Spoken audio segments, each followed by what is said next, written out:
Why do fire stations still use sirens? Growing up in southwestern Pennsylvania, I lived next to railroad tracks and a fire station. Coal-carrying trains which rumbled through town at all hours of the day and night could be tolerated, but occasionally, I'd be startled awake by the deafening wail of a fire siren. With the advent of modern technology and advanced emergency notification systems, are sirens still necessary? It isn't just me who wondered this either.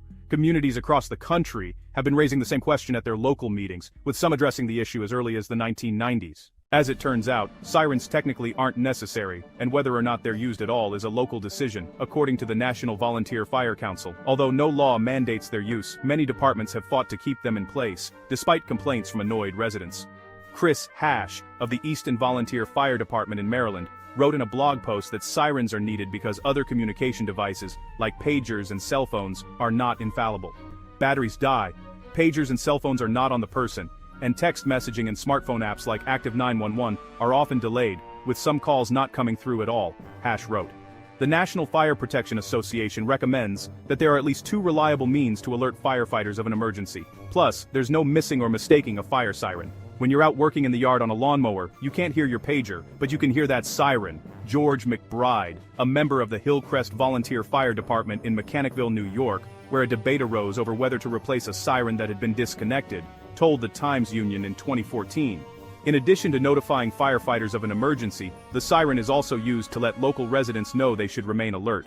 Some advocates of the fire siren argue that it lets drivers and pedestrians know they should stay off the roads, and residents with sprinklers are reminded to turn them off to conserve water.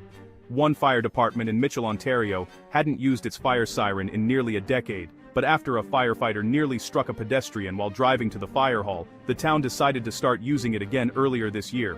Another department in Calistoga, California, considered purchasing a siren in the aftermath of a deadly wildfire, even though they had gotten rid of it years before in response to noise complaints.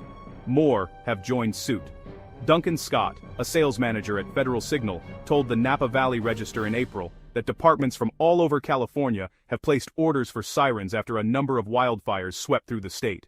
Other communities have struck a balance by keeping their sirens, but limiting their usage during hours when most people are sleeping. Of course, in some small towns, sirens still sound daily at noon or sundown, a holdover from a time when sirens were used to let residents know when it was time for lunch or for their children to come inside. Some communities keep this going for the sake of tradition.